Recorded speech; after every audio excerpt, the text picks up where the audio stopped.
I'm author Sarah A. Chrisman. And I'm Gabriel Chrisman. And today we're going to be discussing Hans Brinker and the Silver Skates.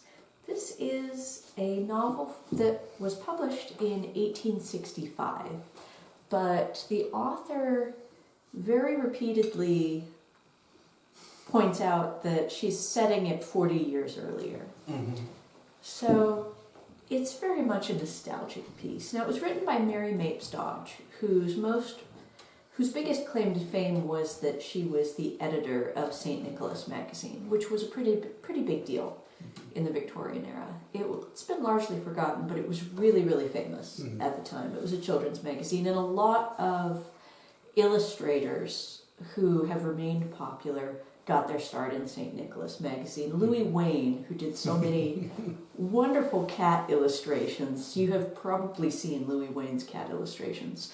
A lot of those were published in St. Nicholas. So, and the fact that the Victorians were being nostalgic for the pre-Victorian era is not really a surprise when you think about it. I mean, now when lots of people are nostalgic for things, you know, the Victorian era comes to mind as one of the major options. But they had their nostalgias too. It's very true. Yeah. It's very true. And so Hans Brinker, I thought about this and thought it was time to revisit it when I heard everybody talking about the figure skating in the Olympics, the ice skating, because in this book, ice skating plays a very, very prominent role. Central. Yes. I think ice skating plays a bigger role in this story than the title character, actually, because Hans Brinker himself doesn't really show up very much in this book. He puts in an appearance at the start and at the end, and most of the middle is a bunch of other kids, but they're all ice skating. That's pretty much all they do. Even though there are, references to and mentions of poor, hungry little Hans going out to search for work, you don't really actually see him working, you see him ice skating. Right, well, that's the interesting part. That's the central image, right? Yes. And so when all my friends were talking about the figure skating competitions in the Olympics, I thought it was time to revisit this book. And so Hans Brinker is at the beginning of the story, and then it skips off to this other group of boys who are off on a tour of Holland on the ice and skating on the canals and the rivers. And they are much more affluent boys, and so I guess Mary Mapes Dodge thought it would make a much more interesting story to follow them than to follow the little poor boy who's just trying to work and put food on the table. Well, it gives you the image of what he was aspiring to. It's true. It's true.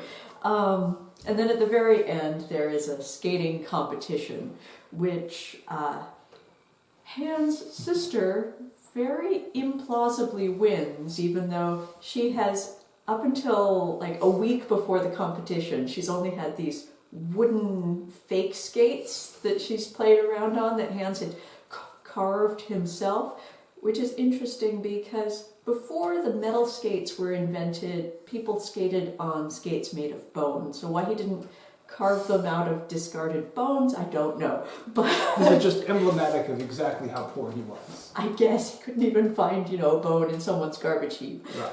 But anyhow, so up until about a week before the skating contest, Hans' little sister, Gretel, has only ever had these, wooden skates, which are decried as terrible. And I believe they would be terrible. Yes. And yet somehow she gets a set of real metal skates through the largesse of a richer girl, and immediately becomes an expert. Immediately becomes the best skater and beats out all the rich girls in this skating competition. Because that would happen. Of course. Like if a poor kid today who'd never skated in their life suddenly got a pair of skates, they could win the Olympics next week, right? Well, apparently that is how it works. So perhaps we should tell the U.S. Olympic Committee. Yeah, we should tell the U.S. Olympics Committee. That's how we keep the gold. It's the dream.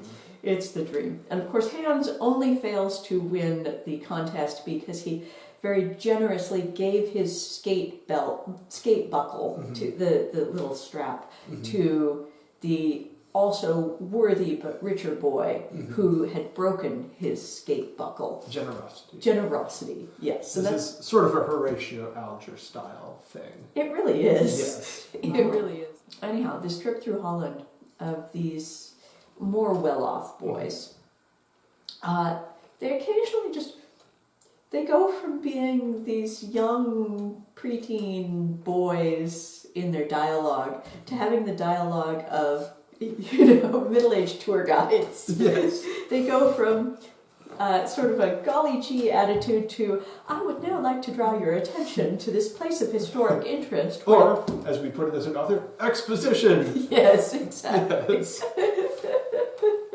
Right. A little jarring.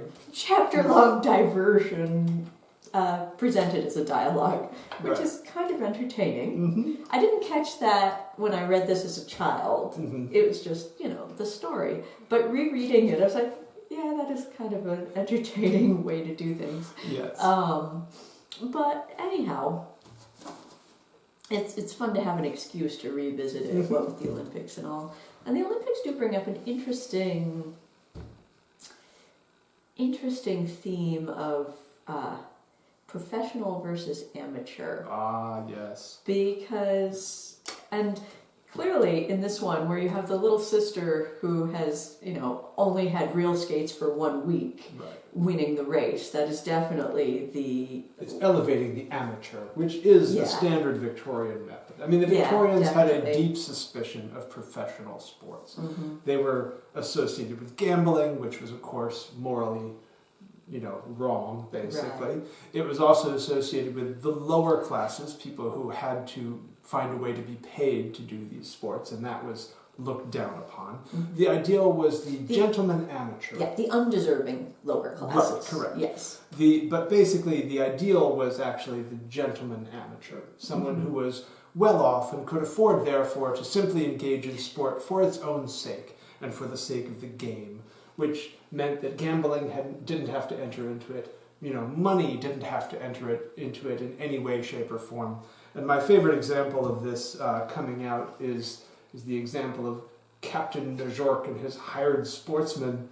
An absolutely wonderful. That's when was that published? Sometime it was 20th It was century. 20th that I know. century, yeah. And I think it had the same illustrator as the man who'd illustrated Roald Dahl's books. Yes, it was Quentin Blake. Yeah. That's the gentleman, I believe, who was the Yeah. illustrator.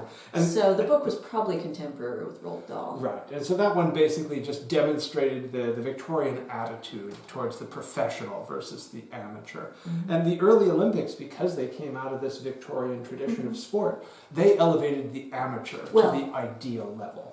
The early reboot. Yes, the of the reboot of the Olympics. Olympics, yeah. Because the original Olympics go back to ancient Greece. Of course. And honestly, then there was a blurred definition of professional versus amateur.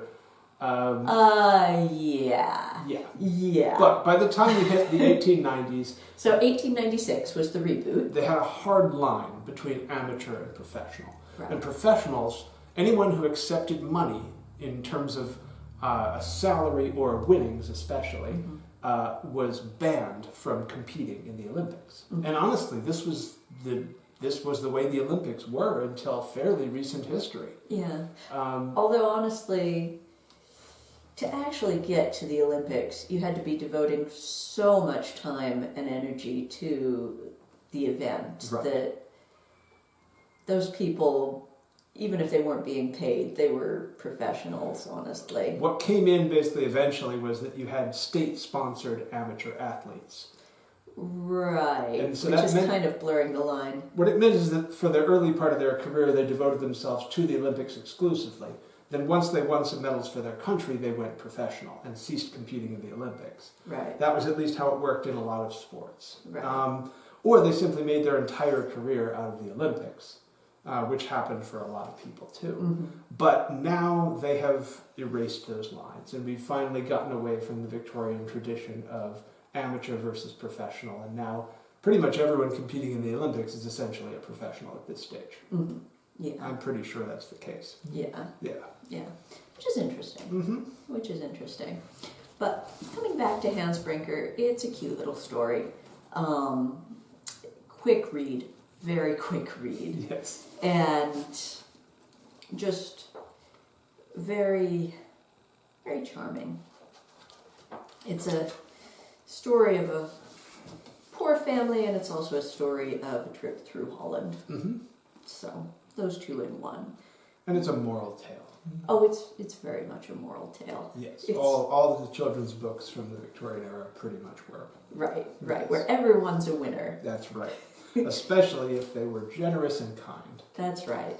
And these aren't terrible morals. They're not terrible morals, they're good morals. Yeah. So, if you haven't read this since you were a child, it's worth a reread. Mm-hmm. And if you never read it at all, it's worth a first read.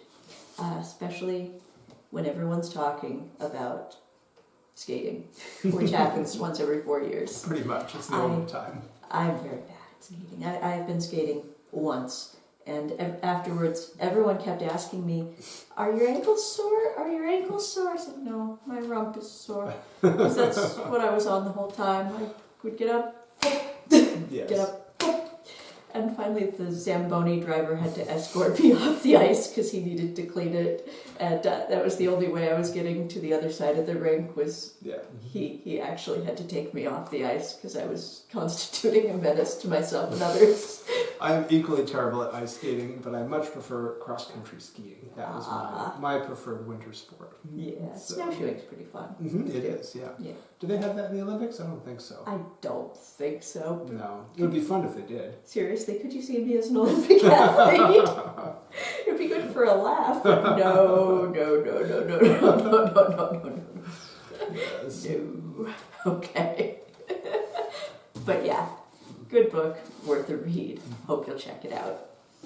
And hope you enjoyed this video. If you did, give it a nice thumbs up. And absolutely remember to tell your friends about my books. Happy reading!